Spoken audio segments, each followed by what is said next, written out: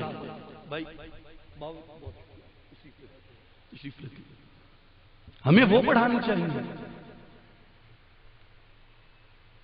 تو اس لیے ہمارا جہاں ایک جانب مشائخ کا رابطہ، کس کا مشائخ کا رابطہ علم سے منقطع ہو رہا ہے، ایک جانب مشائخ کا رابطہ مدارس سے منقطع ہو رہا ہے، اپنی روایت علمی سے منقطع ہو رہا ہے، تو دوسری جانب علماء کا رابطہ اپنے اس عقیدے کی روایت سے منقطع ہو رہا ہے۔ اور یہ میرا موضوع نہیں ہے، نہ مجھے اس پہ مہارت ہے، نہ میں نے اس پہ کچھ پڑھا ہے، اور نہ ہی مجھے اس کی اتنی زیادہ کوئی تفہیم ہے، مگر میں یہ سمجھتا ہوں کہ اعلیٰ حضرت امام اہل سنت الشاہ امام احمد رضا خان بریلوی رحمۃ اللہ علیہ، آپ نے بکثرت وہ مسائل جن پہ آپ نے گرفت فرمائی ہے، بکثرت ان مسائل کا تعلق علوم روحانیہ کے ساتھ ہے۔ مثلا اگر میں غلط کہہ رہا ہوں تو میں دست بستہ علماء کی مجلس میں اپنی علمی کمی کا میں اعتراف کرتا ہوں، مجھے اعتراف ہے میں کوئی عالم فاضل نہیں ہوں، اگر غلطی ہو آپ مجھے معاف فرمائیے، میری اصلاح کیجیے، مگر بکثرت وہ مسائل جو اعلیٰ حضرت رحمۃ اللہ علیہ نے بیان فرمائے ہیں ان کا تعلق علوم روحانیہ سے ہے۔ مثال کے طور پہ استمداد کا مسئلہ ہے، استغاثہ کا مسئلہ ہے، توسل کا مسئلہ ہے، قبور جو وہ شخصیات، وہ ارواح، وہ ذوات مقدسہ جو زمین کے اندر مدفون ہیں، ان کی ارواح عالیہ کی عظمت کا وسیلہ رب کی بارگاہ میں پیش کرنا، ان کے اعمال صالحہ کا وسیلہ، ان کی عظمت اور رفعت درجات کا وسیلہ اور ان کے تقرب الہی کا وسیلہ رب کی بارگاہ میں پیش کر کے ان کے ذریعے سے دعا کرنا اللہ سے، یہ خالصتاً مسئلہ روحانیہ ہے۔ آقا علیہ الصلوۃ والسلام جلوہ فرما کہاں پہ ہیں اور کیسے ہیں، اور جو ندائے یا مخاطب کے سیغے سے آپ کی ذات اقدس کو پکارنا ہے، آقا علیہ السلام کہاں کیسے موجود ہیں، اس کو جب تک آدمی کا وہ روحانی عینک واضح نہ ہو، کسی شیخ کامل نے اپنے دامن کے ساتھ وہ چشمہ صاف کر کے آپ کی چشم باطن کے اوپر نہ لگا دیا ہو، آپ کی چشم دل پہ نہ لگا دیا ہو، تب تک وہ روحانی منظر واضح ہی نہیں ہوگا۔ تو وہ مسائل بکثرت آپ کے ان علوم روحانیت سے تعلق رکھتے ہیں۔ تو ایک جانب جہاں مشائخ اپنی اس روایت علمی سے منقطع ہوتے جا رہے ہیں، وہیں دوسری جانب علماء کرام کا تعلق و رشتہ اس اپنے طریقے تصوف سے منقطع ہوتا جا رہا ہے، اور یہ دونوں ایسے کرائسس ہیں جن کو فلفل کرنا ضروری ہے۔ اور اس کے لیے یہ بہترین تجویز ہے کہ ہر شیخ طریقت کو اپنی خانقاہ پہ ایک فقید المثال اور رول ماڈل درس کا قائم کرنی چاہیے، ہر شیخ طریقت کو اگر ایک خانقاہ کے اوپر 10 شیوخ ہیں، مثال کے طور پہ آپ بڑی جتنی خارج کر وہ خانقاہیں جنہیں 100 برس سے زائد ہو چکا، وہاں 1 سے زائد شخصیات موجود ہیں، اگر 2 شخصیات ہیں، 4 شخصیات ہیں یا 10 شخصیات ہیں، ہر شخصیت کا الگ الگ فریضہ بنتا ہے کہ اپنے وسائل کو استعمال کرتے ہوئے وہاں پہ مدارس کا قیام کیا جائے، اور جہاں جہاں ان کا حلقہ ارادت ہے وہاں وہاں مدارس کی سرپرستی کرنا، مدارس کا قیام کرنا اور اپنے علماء کرام کی سرپرستی کرنا ان کے اوپر لازم اور فرض ہے۔ اور میں ابھی چائے پہ بیٹھے ہوئے علامہ فردوسی صاحب سے میں یہی عرض کر رہا تھا کہ اہل سنت کے جتنے وسائل ہیں، مالی ہوں یا افرادی ہوں،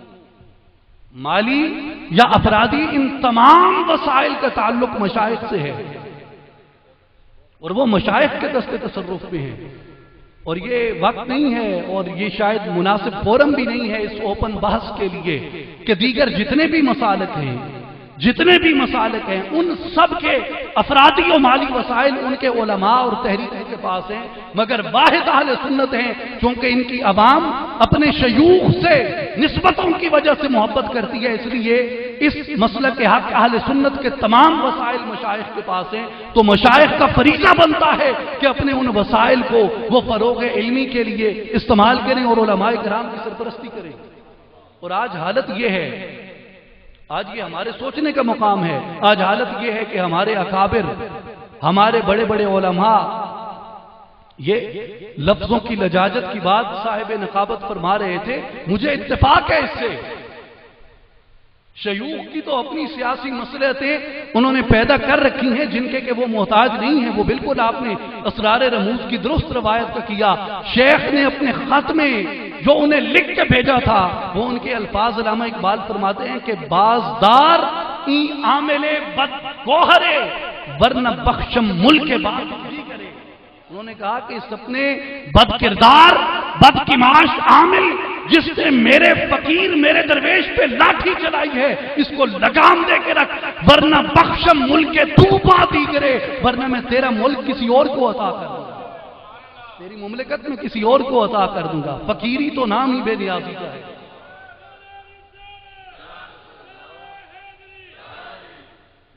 فقیری تو نام ہی بے نیازی کا ہے۔ کہاں سے تو نے ہے اقبال سیکھی ہے یہ درویشی،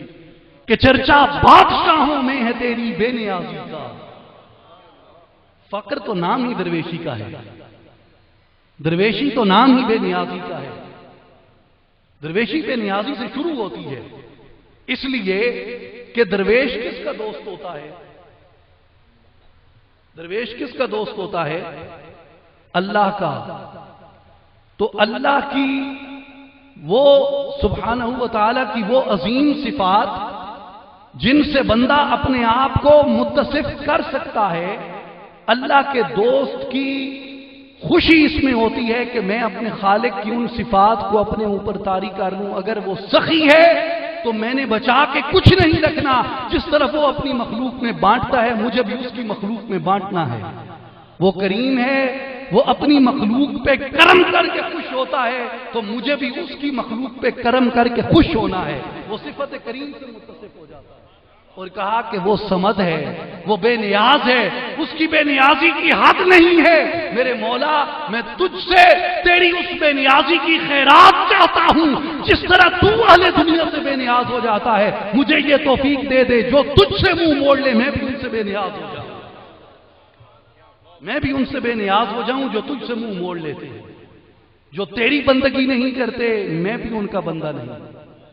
جو تیرے دوست نہیں ہیں میں بھی ان کا دوست نہیں ہوں، میں تیرے لیے عداوت رکھتا ہوں اور تیرے لیے دوستی رکھتا ہوں، جو تجھے دوست رکھتا ہے میں اس کا دوست ہوں، جو تیرا دشمن ہے میں اس کا دشمن ہوں، جو تیرا نافرمان ہے میں اس کا باغی ہوں، وہ بھلے بادشاہ وقت ہو، وہ بھلے کوئی ہو۔ اس لیے علامہ اقبال رحمۃ اللہ علیہ فرماتے ہیں کہ مرد فقیر جب کسی بادشاہ کے دربار میں اس کے سامنے کھڑا ہو جاتا ہے تو اقبال فرماتے ہیں کہ از جلال بوریا لرزد حریر، بوریے کے جلال سے فقراء نے جو وہ لباس صوف پہنا ہوتا ہے جو لباس صوف پہنا ہوتا ہے اس بوریے کے ادنا سے لباس کے جلال سے بادشاہوں کے تخت کانپنے لگتے ہیں جب ایک مرد فقیر ان کے سامنے کھڑا ہو جاتا ہے۔ تو یہ لفظوں کی لجاجت جو ہے، جو یہ بین السطور باتیں جو ہیں، جو یہ معنوں میں ذو معنی باتیں جو چھپی ہوئی ہیں، یہ مسئلہ مشائخ کو بھی درپیش ہے اور یہ مسئلہ علماء کو بھی درپیش ہے، مگر دونوں کی وجوہات الگ ہیں۔ مشائخ اپنی مصلحت سیاسیہ کی وجہ سے اس لجاجت کا شکار ہے۔ تو اقبال نے تو کہا تھا کہ مفاہمت نہ سکھا جبر ناروا سے مجھے، میں سر بکف ہوں لڑا دے کسی بلا سے مجھے۔ کہتا ہے کہ مصلحت کس چیز کی؟ دوسری بات، جو علماء جس مصلحت کا شکار ہیں، میں یہ سمجھتا ہوں کہ جب 4th شیڈول میں علماء کو اٹھایا جائے، اور بعض دفعہ شاید صحیح ہوں، میں انتظامیہ کو بھی نہیں رگیدنا چاہتا، لیکن بعض مقامات پہ دانستہ طور پہ انہیں معلوم ہوتا ہے کہ یہ ایک بے قصور بے گناہ شخص ہے، محض دباؤ کی وجہ سے جب اٹھا کے لے جاتے ہیں تو علماء کرام آج عقیدہ بیان کرنے سے گھبراتے ہیں، اس لیے کہ ہمیں کوئی اٹھا کے لے گیا تو ہمارا ولی وارث کسی نے نہیں بننا۔ میں مشائخ عظام جو یہاں بیٹھے ہیں ان کی خدمت اقدس میں بھی، جو نہیں بیٹھے ان کی خدمت میں بھی، جن تک یہ آواز یہ پیغام پہنچے گا ان تک بھی میں دست بستہ یہ گزارش کرتا ہوں کہ اپنے علماء کی سرپرستی کریں اور ان کے سروں کے وارث اور نگہبان بنیں۔ وارث تو اللہ ہے، وہ ہے، مگر آپ چونکہ اس کا تقرب پا لیتے ہیں تو اس کی صفات آپ کو عطا بھی ہوتی ہیں، آپ ان سے اپنے آپ کو منور کر لیتے ہیں، تو وہ معاملات جن کے اوپر وضاحتیں علماء کو دینی پڑتی ہیں، علماء کے لیے ضروری ہو جاتا ہے وہاں پہ اپنے موقف حق کو بیان کرنا، تو آپ ان کے سرپرستی نہ بنیں۔ تو پھر شام اور لیبیا اور عراق کو دیکھ لیں کیا ہوا وہاں، شام، عراق اور لیبیا میں کیا ہوا آپ دیکھ لیں۔ پورے اس نظام کے خلاف ایک تحریک بپا ہوئی اور آپ نتیجتاً اس کو روک نہیں سکے۔ یہاں آپ دعائیں دیں ریاست پاکستان کے ان اداروں کو جنہوں نے پورے خلوص کے ساتھ اس دہشت گردی کا مقابلہ کیا، اور 2008 سے لے کے 2017 تک جتنے ملٹری آپریشنز ہوئے ہیں، ان ملٹری آپریشنز کی وجہ سے اللہ نے ان میں مدد اور فتح و نصرت رکھی اور پاکستان عراق، شام اور لیبیا بننے سے محفوظ رہا۔ وگرنہ یہ جسے کہا جاتا ہے کہ دہشت گردی داخلی مسئلہ ہے، دہشت گردی قطعاً داخلی مسئلہ نہیں ہے، دہشت گردی ایک بین الاقوامی مسئلہ تھا، اور سامراجی قوتوں نے الہاد کی طاقتوں نے، طاغوت کی طاقتوں نے یہ دہشت گردی کا عفریت ہر ملک اسلامی کے اندر انہوں نے برابر چھوڑا تھا، وہ چاہے لیبیا تھا، عراق تھا، شام تھا، یمن تھا، افغانستان تھا، پاکستان تھا، اور پورا بلاد اسلامیہ آج شرق تا غرب آگ کے شعلوں کے اندر جل رہا ہے اور سلگ رہا ہے، اور یہ ایک بین الاقوامی مسئلہ تھا۔ صدام کو ریموو کیا اس لیے کہ ایک طاقتور صدام کی موجودگی میں عراق کو تقسیم نہیں کر سکیں گے، قذافی کو ریموو کیا، قذافی کو ذلیل اور رسوا کر کے انہوں نے شہید کروایا اس لیے کہ ایک مضبوط معمر القذافی کی موجودگی کے اندر ایک مستحکم لیبیا قائم رہتا تو لیبیا تقسیم نہیں ہو سکتا تھا، جب تک کہ معمر القذافی بیٹھا تھا، اور پاکستان کو بھی انہوں نے تقسیم کرنے کی کوشش کی، فوج کے خلاف، اداروں کے خلاف یہاں پہ نفرت کو پروموٹ کیا، اس لیے کہ جب تک افواج پاکستان موجود ہے یہ پاکستان تقسیم نہیں ہو سکتا۔ اور وہ چیز جس کا مقابلہ صدام حسین نہ کر سکے، کرنل قذافی نہ کر سکے، شام نے کر سکا، یہ اللہ نے اپنی مدد اور نصرت سے اس سلطنت خداداد مملکت خداداد اسلامی جمہوریہ پاکستان کو یہ شرف دیا کہ ہماری افواج نے جتنے ملٹری آپریشن پہ بپے کیے ہیں آج پاکستان سے اس نے دہشت گردی کو محفوظ کیا، وہ چاہے راہ راست ہو، آپریشن راہ نجات ہو، وہ خیبر 1 ہو، وہ خیبر 2 ہو، وہ ضرب عصب ہو، وہ رد الفساد ہو، ان تمام ملٹری آپریشنز کی بدولت پاکستان اس دہشت گردی کے عفریت سے بچا ہے۔ اور اس لیے یہ ایک تاریخ میں آپ کو بتاتا چلوں کہ آپ نے اپنے نظریے کی صداقت کو، آپ نے اپنے نظریے کی حقانیت کو اور آپ نے اپنے نظریے کی سچائی کو اپنے کردار کے ذریعے ثابت کیا ہے۔ جو علامہ فاروقی صاحب کہہ رہے تھے کہ یہ پاکستان بنایا بھی صوفیاء نے ہے اور یہ پاکستان بچانا بھی صوفیاء نے ہے، میں کہتا ہوں کہ مورخ لکھے گا کہ جب ہر مسلک، جب ہر فرقہ، جب ہر ایتھنیسٹی اپنی اپنی فروعی اختلافات کی بنیاد پہ ریاست پاکستان کے خلاف ہتھیار اٹھائے ہوئے کھڑے تھے، میرے بھائیوں، میرے دوستوں، اہل سنت و جماعت، اولیاء کے ماننے والوں، آپ کو مبارک ہو۔ شرق کا غرب، مغرب میں امریکہ سے برطانیہ تک ہر ان کے تھنک ٹینک نے، ہماری نظر ہے سب کی تحقیقات کے اوپر، ہر تھنک ٹینک نے، ہر یونیورسٹی نے، ہر دانشور نے یہ کہا ہے کہ پاکستان کے اندر ایک چنگاری رہ گئی ہے جو نہیں سلگ رہی۔ جس دن پاکستان کے بریلویوں نے ہتھیار اٹھا لیے، پاکستان کو کوئی نہیں بچا سکتا۔ اور یہ سارے مسلک اور ساری ایتھنیسٹیز جب ہتھیار اٹھائے ریاست پاکستان کے خلاف لڑ رہی تھے، نشتر پارک ہوا یا ہمارے بڑے بڑے صانعات ہوئے یا اور دیگر جتنے عظیم واقعات ہوئے، میں یہ کہنا چاہتا ہوں کہ اگر کوئی پرامن رہا ہے، اگر کسی نے ریاست کے خلاف اسلحہ نہیں اٹھایا اور کوئی آئین پاکستان کا، ریاست پاکستان کا، وجود پاکستان کا کوئی مخلص، حبدار اور وفادار رہا ہے تو وہ آپ کی اور میری، یہ تاریخ گواہ ہے، تاریخ گواہ ہے۔ ہم نے صدمے سہے، ہم نے شہادتیں سہی، مگر اس کے باوجود ہم ریاست کے خلاف نہ ہتھیار اٹھا کے نکلے ہیں اور نہ ہم ہتھیار اٹھا کے نکلیں گے، اس لیے کہ یہ پاکستان تو فیضان اولیاء کا ہے۔ اور میں ایک کریکشن عرض کر دوں، جو علامہ فاروقی صاحب نے کہا کہ قائد اعظم رحمۃ اللہ علیہ کو عالم خواب میں وہ زیارت نصیب ہوئی، میں یہ عرض کر دوں مسلمانوں، قائد اعظم کے سپاہیوں، محب وطن پاکستانیوں، قائد اعظم نے وہ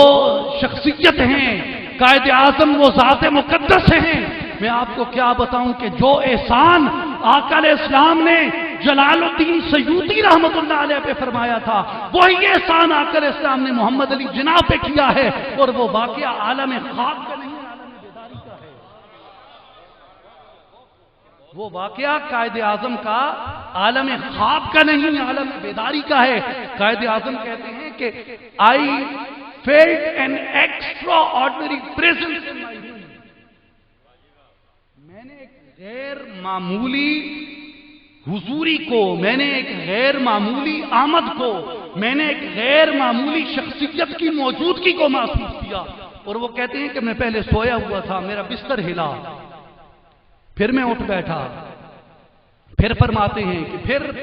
میں نے کہا کہ یہ شاید میرا وہم ہے، میں پھر سو گیا، تو کہتے ہیں پھر بستر یوں ہلا، مجھے لگا زلزلہ آیا ہے، فرماتے ہیں میں اٹھا، میں باہر نکلا، ارد گرد کے تمام فلیٹس کے لوگ جو سوئے ہوئے ہیں، اسٹریٹ صاف ہیں، کوئی ہلچل نہیں ہے، اگر زلزلہ ہو تو ہنگامہ ہوتا ہے، آبادیاں باہر نکل آتی ہیں، کہتے ہیں کوئی ہنگامہ نہیں، کوئی آبادی باہر نہیں نکلی۔ پھر فرماتے ہیں کہ میں نے سمجھا میرا وہم ہے، میں پھر آ کے سو گیا، اور کہتے ہیں کہ ابھی لیٹا ہی تھا، مجھے یوں لگا کہ کسی نے مجھے پکڑ کے جھنجھوڑا ہے، اور کہتے ہیں کہ میں اٹھ کے بیٹھ گیا، اب حواس کام کر رہی ہیں، نیند نہیں ہے، خواب نہیں ہے، وہم نہیں ہے، توہم نہیں ہے، کہتے ہیں میں اٹھ کے بیٹھا ہوں، میں نے محسوس کیا کہ کوئی ایکسٹرا آرڈنری پریزنس ہے وہاں پہ، کوئی غیر معمولی موجودگی ہے وہاں پہ، کہتے ہیں میں نے اپنی زبان قال سے کہا، حالت بیداری میں کہا کہ who are you، کہ کون ہو تم، کہتے ہیں مجھے جواب آیا I am your prophet Muhammad peace be upon you۔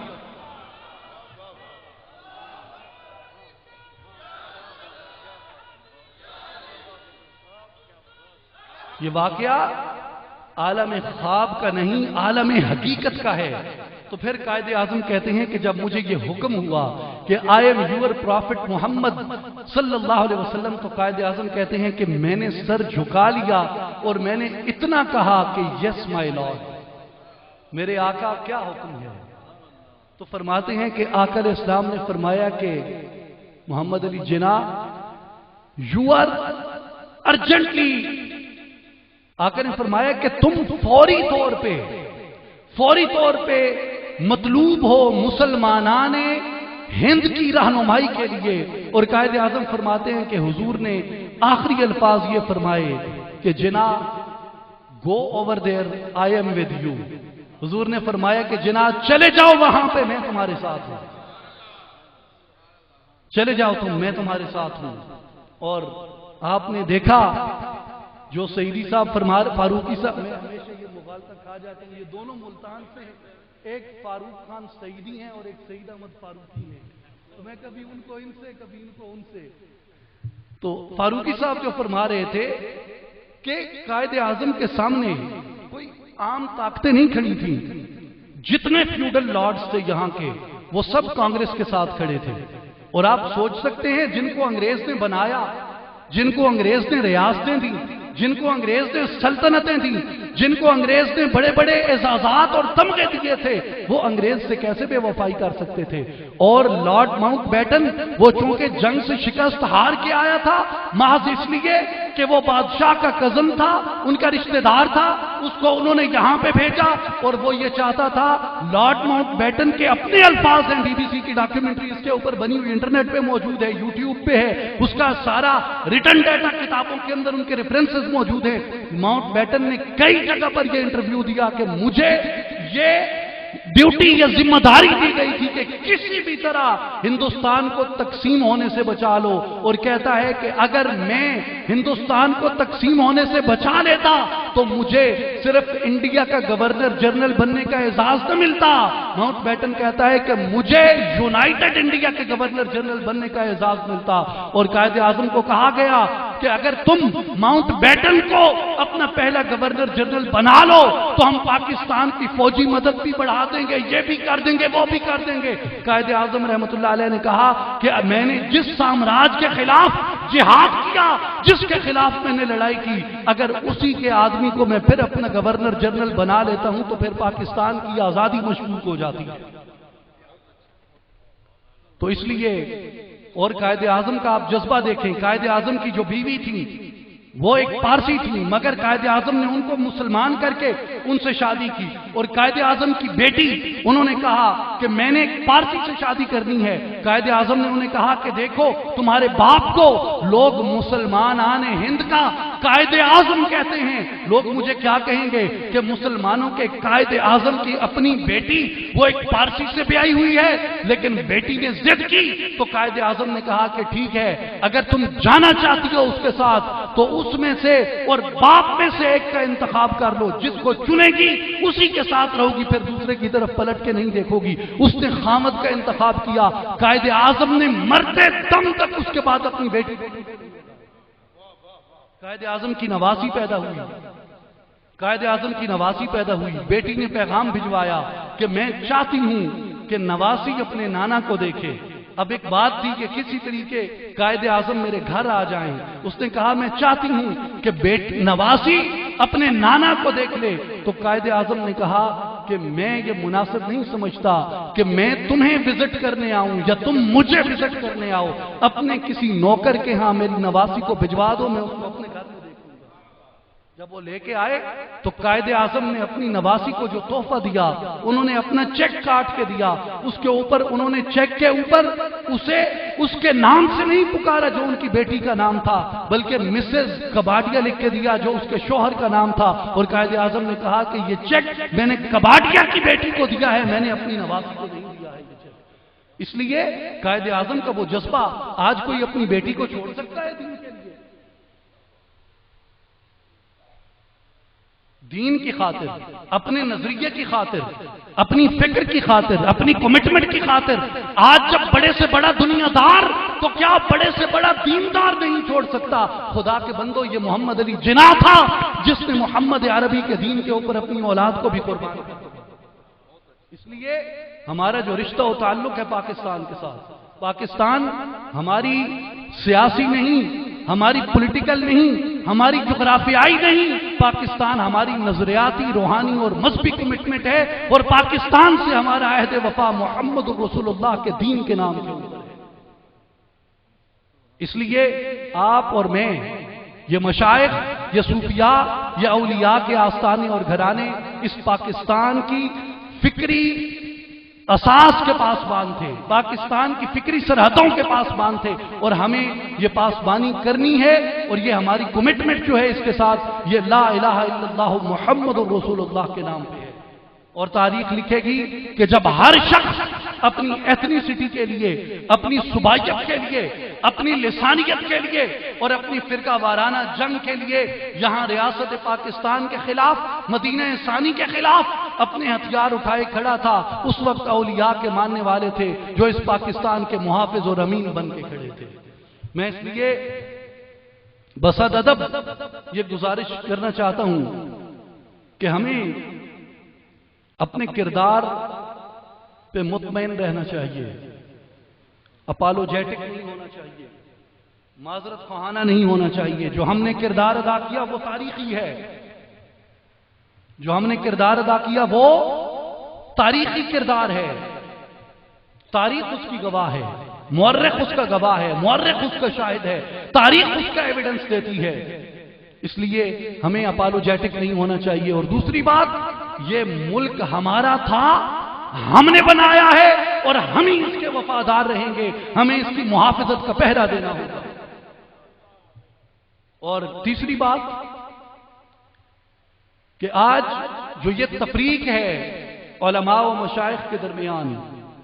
یہ اس سواد اعظم کی بقا کا مسئلہ ہے کہ اس تفریق کو ختم کیا جائے۔ اگر آپ فوری طور پہ ختم نہیں کر سکتے تو آپ اسے منیمائز ضرور کر سکتے ہیں، اس کی شدت کو کم سے کم کر سکتے ہیں۔ اس طرح کے اجتماعات جن میں علماء بھی شامل ہوں، مشائخ بھی شامل ہوں، وہ ایک دوسرے سے بیٹھ کے تبادلہ خیال کریں۔ یہ تو ایک عوامی محفل ہے، پر رونق، باوقار، اتنے خوبصورت اور عظیم المرتبت شان و شوکت کے ساتھ جس کا اہتمام کیا گیا۔ میں تو یہ کہتا ہوں کہ بند کمروں میں بیٹھ کے بھی ان کو ملاقاتیں کرنی چاہیے، ایک دوسرے سے تبادلہ خیال کرنا چاہیے، آئیڈیاز ایکسچینج کرنے چاہیے، نقطہ نظر کا تبادلہ ہونا چاہیے، خیالات اور افکار کا تبادلہ ہونا چاہیے۔ اور چوتھی بات یہ کہ تمام مشائخ کو اپنے آستانوں پہ بھی مدارس کو قائم کرنا چاہیے، اپنے مریدین کو، معتقدین کو، متوسلین کو یہ ہدایت کرنی چاہیے کہ اگر وہ چاہتے ہیں کہ ان کی یہ خانقاہیں، ان کے یہ فیوز و برکات کے مراکز جو اولیاء کاملین کی یادگاریں، ان کے آثار ہیں تبرک حاصل کرنے کے، ان سے فیضان حاصل کرنے کے، اگر آپ یہ چاہتے ہیں کہ یہ حجاز کی طرح، شام کی طرح، عراق کی طرح اور لیبیا کی طرح ان کو ملیہ میٹ نہ کیا جائے، اگر آپ ان مراکز فیوز و برکات سے مخلص ہیں تو آپ کو چاہیے کہ اپنے بچوں کو آپ یہ دینی تعلیم دلوائیں، ان کو آپ اس فکر کے ساتھ ان کے سینوں کو، ان کی آنکھوں کو آپ منور اور روشن کریں۔ اور پانچویں بات، میں پنجتن پاک کی نسبت سے اور آخری بات یہ کرنا چاہتا ہوں کہ ہمارے علماء کرام کو بھی، ہمارے اکابر ملت کو بھی یہ چاہیے کہ وہ اپنے طلباء کی، اپنے مدارس میں پڑھنے والے اپنے تلامذہ کی، اپنے شاگردوں کی اس طریقے تصوف کے اوپر تربیت کریں، طریقے تزکیہ کے اوپر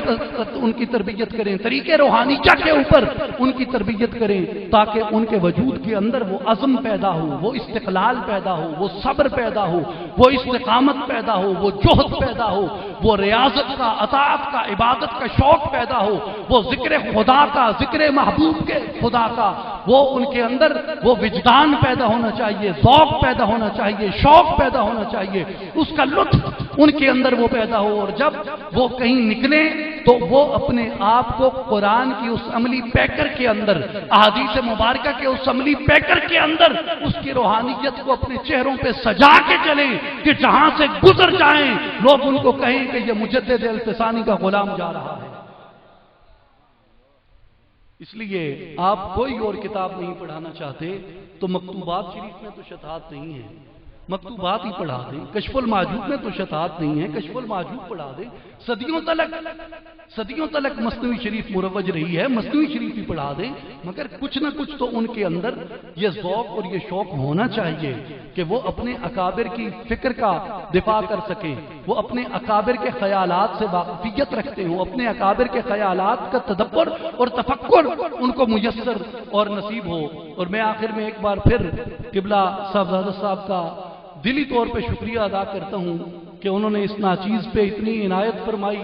اتنے اعزاز سے اور اتنی عزت سے نوازا۔ اللہ تعالیٰ ان کے اپنے تقرب کے درجات کو مزید بلند فرمائے، اور جو مشن لے کے، جس تحریک کو لے کے